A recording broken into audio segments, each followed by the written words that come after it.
What if I told you that the most analyzed leadership moment in human history wasn't a battle, a speech, or a revolution? What if the secret to understanding the most influential leader who ever lived was hidden in a simple meal with 5,000 strangers? Today, we're diving deep into the psychological blueprint that Jesus used during the multiplication of loaves, a moment that reveals 3 leadership secrets that modern psychology is only now beginning to understand. Buckle up, because what you're about to discover will completely change how you see leadership, influence, and human nature itself. The initial mystery: here's what most people completely miss about Jesus as a leader. They think his influence came from divine power alone. But that's not the full story. The multiplication of loaves wasn't just a miracle. It was a masterclass in crisis leadership that reveals a psychological pattern so sophisticated that Harvard Business School still studies it today. Picture this scene. 5,000 hungry people, middle of nowhere, no food, disciples panicking. Any normal leader would either cancel the event or find an excuse to leave. But Jesus, he saw an opportunity that nobody else could see. Most leadership experts focus on charisma, strategy, or communication skills.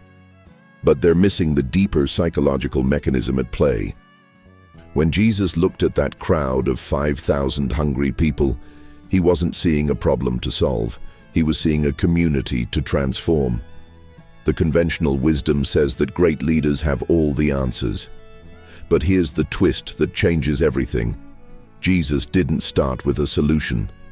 He started with a question that would reveal something profound about human nature itself. The disciples came to him saying, "Send the crowds away so they can buy food." Translation: this is not our problem. Sound familiar?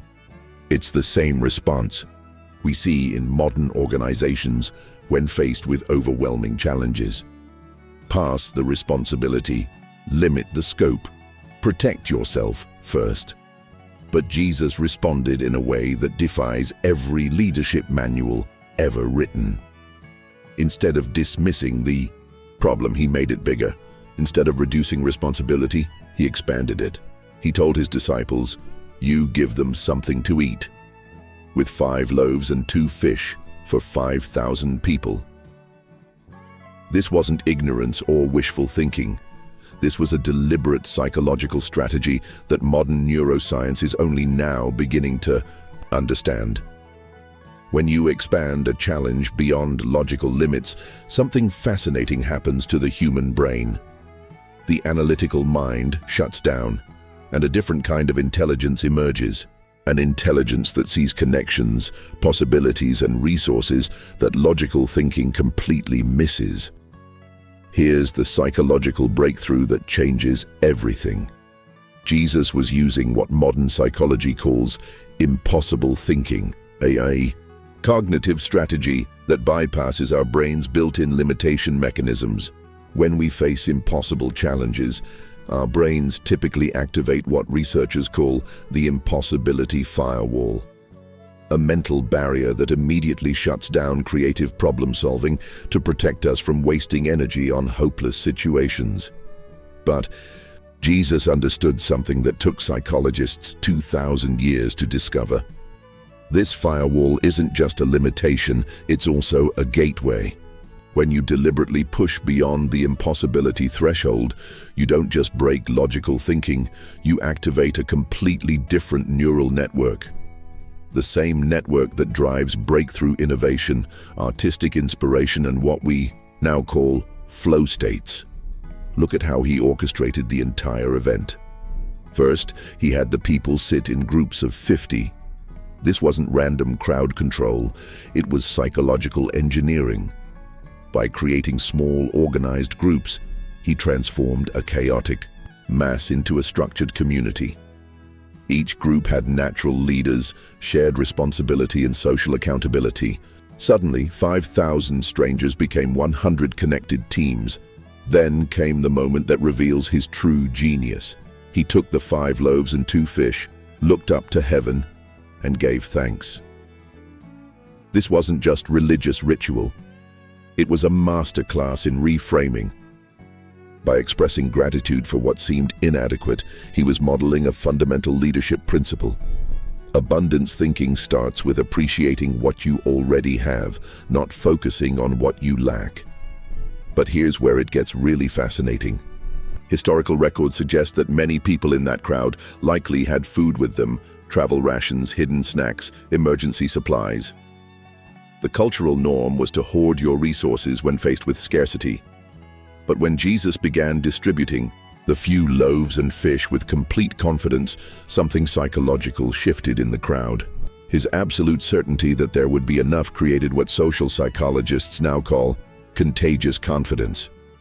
One by one, people began sharing their hidden resources, not because they were commanded to, but because the leader's unshakable belief in abundance gave them permission to trust in sufficiency rather than scarcity. The multiplication wasn't just about the bread, it was about multiplying generosity, trust, and community spirit. Jesus had activated the most powerful force in human psychology, collective hope backed by individual action. The result?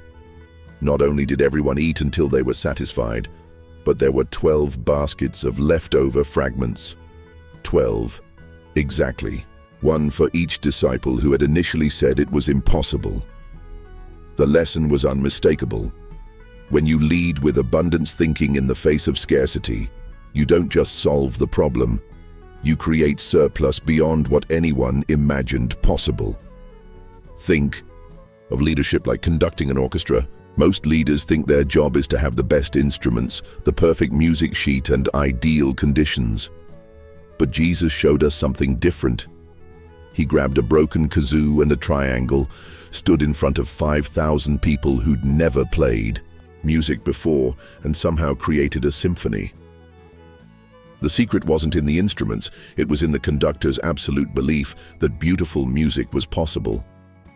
When the conductor believes it completely, the musicians stop focusing on their limitations and start focusing on the possibility. They discover they have talents they never knew existed. They start playing in harmony without even realizing how it happened. This is what psychologists call positive expectancy bias. When a leader's genuine belief in success actually increases the probability of success, but it goes deeper than positive thinking. Jesus understood that humans are wired to mirror the emotional state of their leaders. When you radiate unshakable confidence in abundance, people unconsciously start acting from abundance rather than scarcity. The 5 loaves and 2 fish weren't the real resources. They were symbols that activated the real resources, the generosity, creativity, and collective power of 5,000 people who stopped thinking about what they lacked and started thinking about what they could contribute. Modern leadership theory calls this resource multiplication through collective efficacy. Jesus called it faith in action. The 12 baskets of leftovers weren't coincidence, they were proof of concept. When you lead with abundance thinking, you don't just meet the need, you exceed it. You create surplus that becomes the foundation for the next impossible challenge. This is why the multiplication of loaves became the turning point in Jesus' leadership journey. It wasn't just about feeding people. It was about teaching 5,000 future leaders that impossible is just the starting point for extraordinary.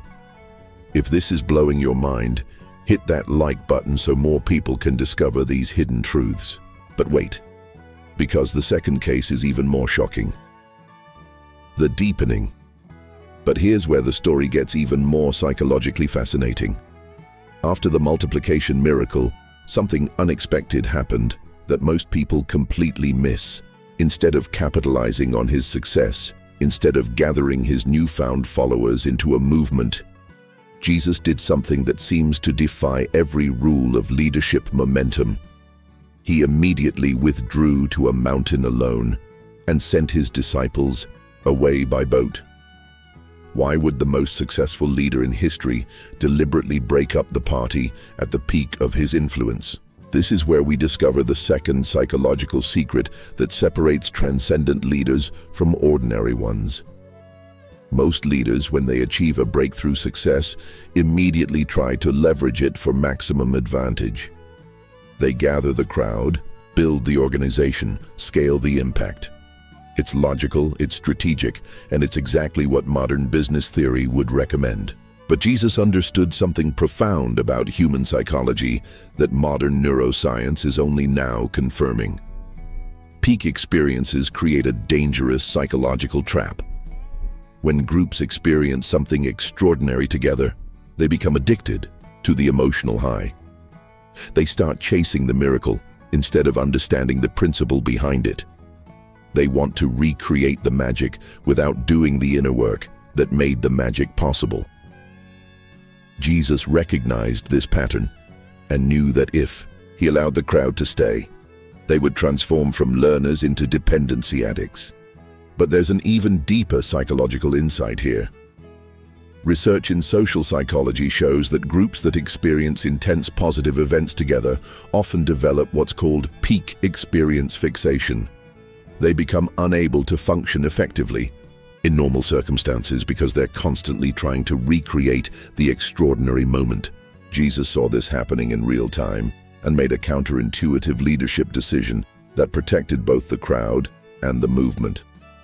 By withdrawing at the moment of maximum influence, he was teaching a principle that goes against every instinct. Sustainable leadership requires strategic absence. The people needed to process what they had experienced, integrate the lessons, and most importantly, discover that the power to create extraordinary outcomes wasn't dependent on his physical presence. It was something they could access within themselves. This connects to a fundamental truth about transformational leadership. The goal isn't to make people dependent on you, it's to make them independent through you. Jesus understood that if he allowed the crowd to follow him immediately after the miracle, they would become followers of his power rather than practitioners of the principles he was teaching.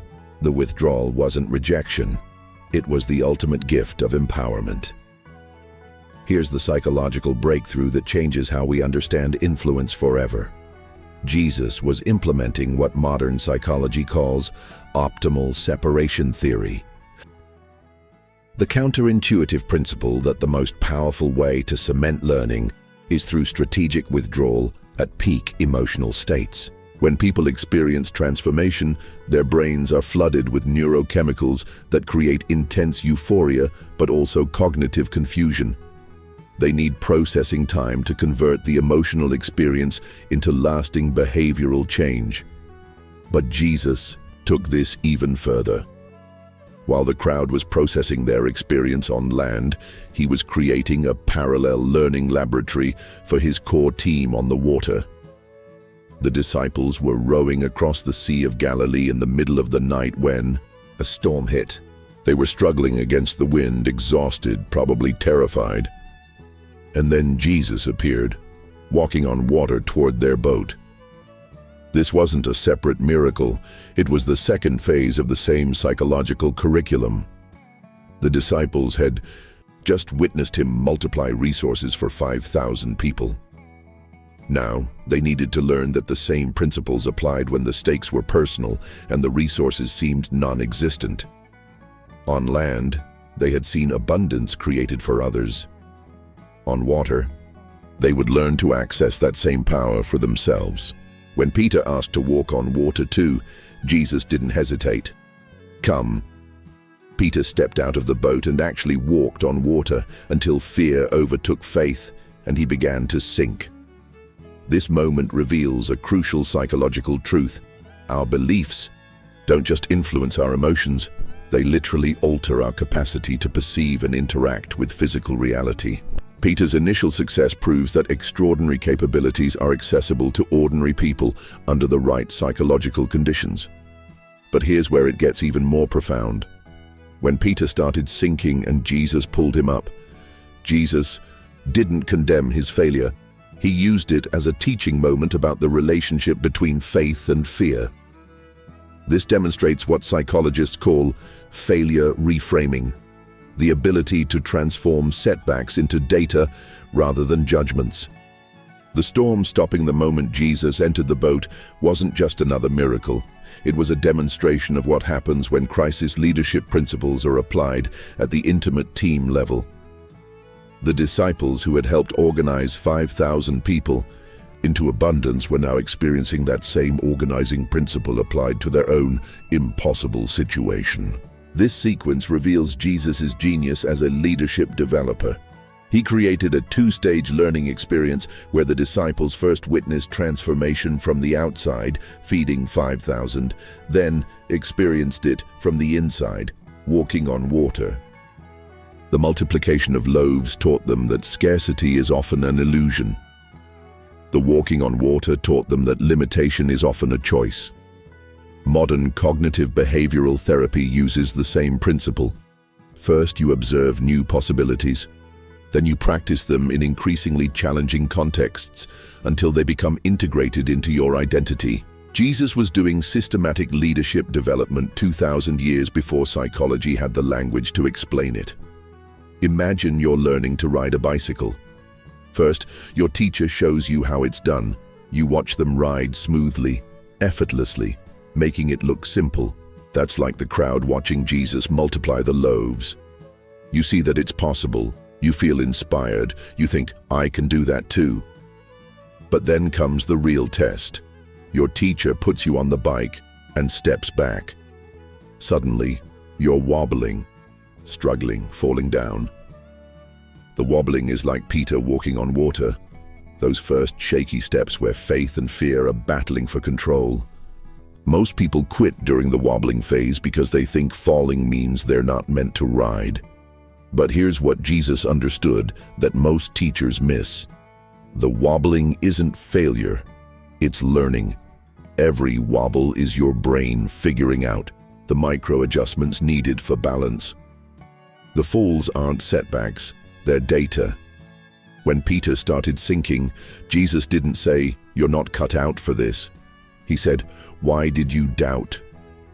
Which is really asking, what did you learn about the relationship between your inner state and your outer capabilities? The storm stopping when Jesus got in the boat is like that magical moment when bicycle riding suddenly clicks. 1 second you're struggling, the next second you're gliding. It's not that the laws of physics changed, it's that you learn to work with them instead of against them.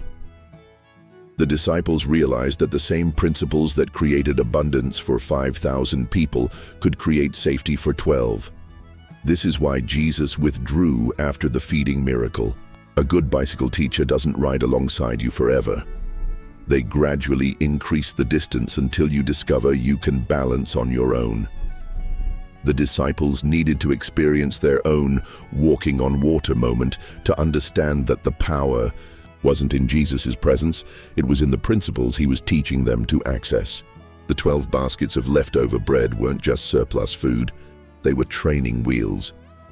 Physical proof that abundance thinking works, something the disciples could touch and remember when future storms made them forget what they had learned. Every great leader leaves behind systems that keep working even when they're not there. And subscribe now because the third case that's coming next will completely change your perspective on human nature. But here's the most mind-bending part of this entire psychological journey. And it's something that historians and theologians have been trying to understand for centuries. After the walking on water experience, after proving that ordinary people could access extraordinary capabilities, something unexpected happened.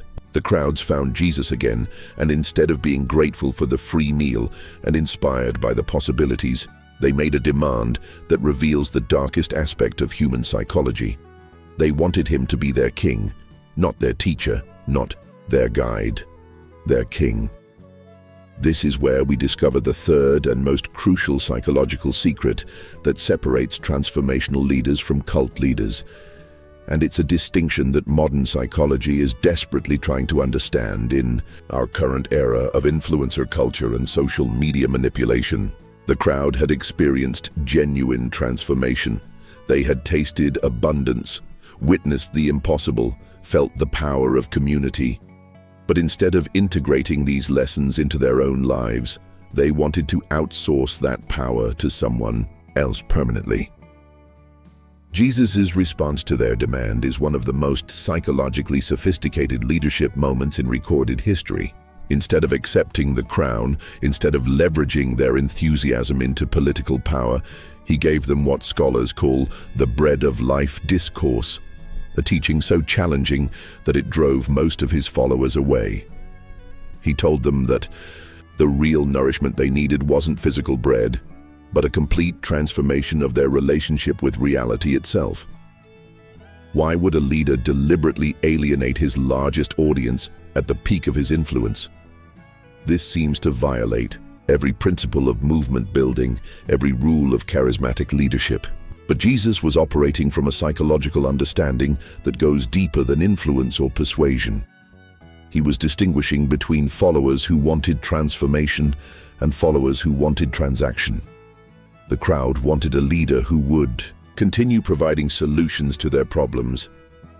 Jesus was offering to teach them how to become the kind of people who could solve their own problems and help others do the same. The crowd wanted a king who would take responsibility for their lives. Jesus was inviting them to become kings and queens of their own destinies. This is the fundamental difference between dependency-creating leadership and empowerment-based leadership. The psychological brilliance of this moment cannot be overstated. By making his teaching more challenging instead of more appealing, Jesus was implementing what modern psychology calls self-selection filtering. Only people who were genuinely committed to personal transformation would continue the journey. Those who were seeking easy solutions or external salvation would naturally filter themselves out. This reveals the deepest psychological truth about authentic leadership. The goal is not to accumulate the most followers, but to develop the most transformed followers. Quality over quantity. Depth over breadth. Internal change over external compliance.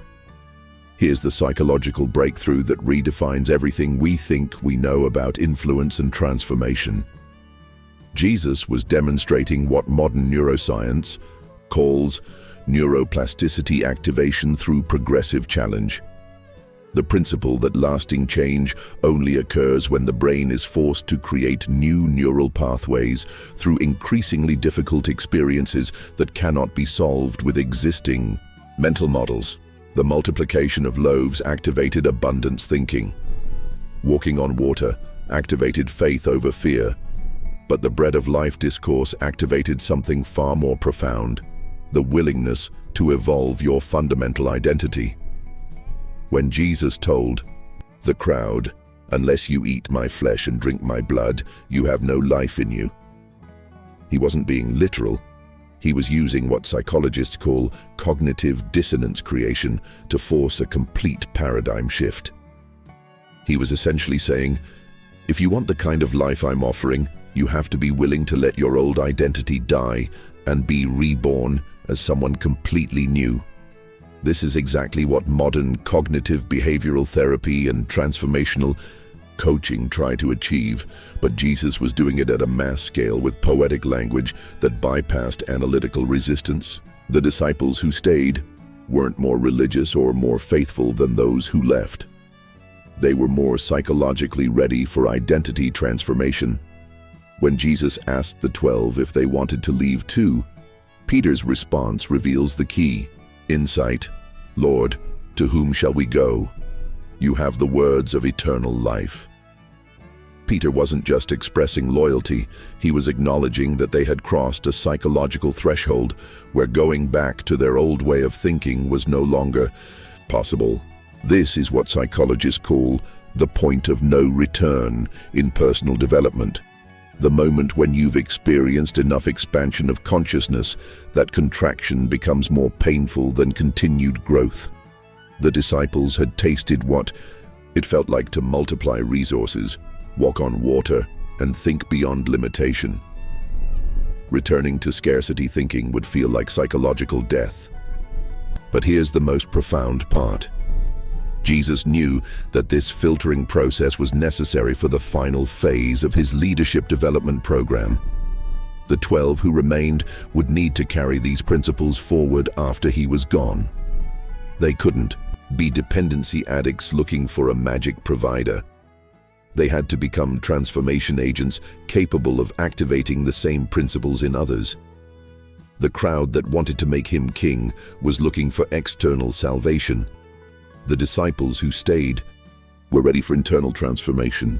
This distinction is crucial for understanding why some leadership movements create lasting change while others collapse when the leader disappears. Jesus was building a leadership development system, not a personality cult. The psychological genius of this entire sequence, from multiplication to walking on water to the challenging discourse, was that it created a complete curriculum for developing transformational leaders. Each phase filtered out people who weren't ready for the next level of responsibility, while simultaneously preparing those who remained for the ultimate test, leading others through transformation when the original teacher was no longer physically present. This is why the multiplication of loaves became the turning point. It wasn't just about feeding people, it was about identifying and developing the leaders who would eventually feed the world with these principles. Think of Jesus's entire leadership strategy like a master video game designer creating the ultimate training program. Level 1.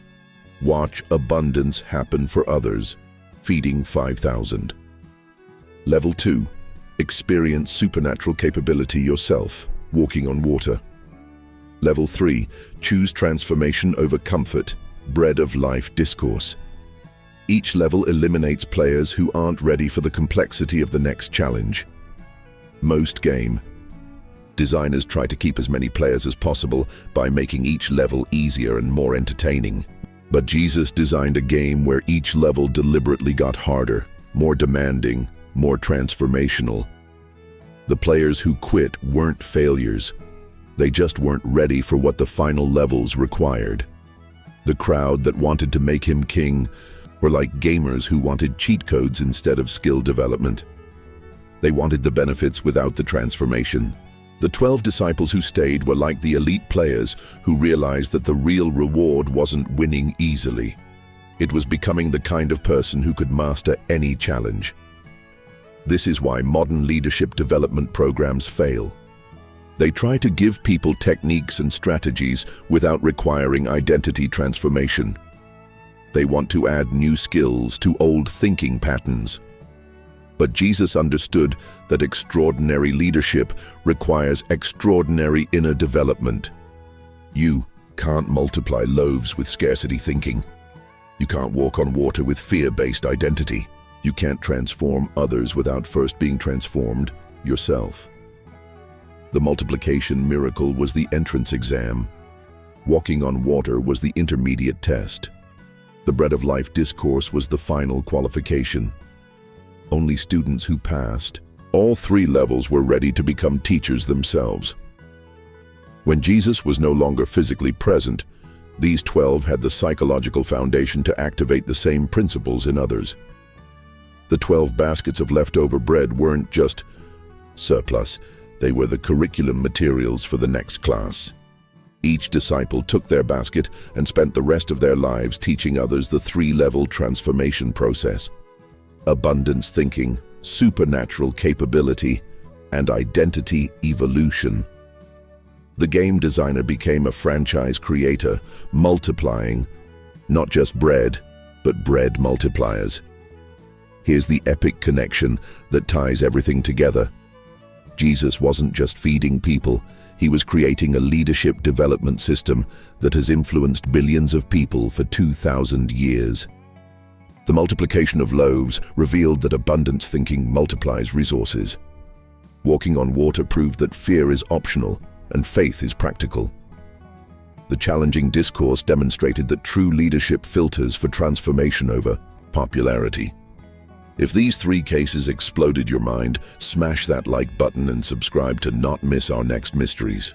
Tell us in the comments, which of these revelations surprised you most? Hit that notification bell so the algorithm doesn't lie to you. And if you know someone who needs to see this, share it, because these truths need to be known. Until next time, keep discovering the hidden psychology behind history's greatest leaders.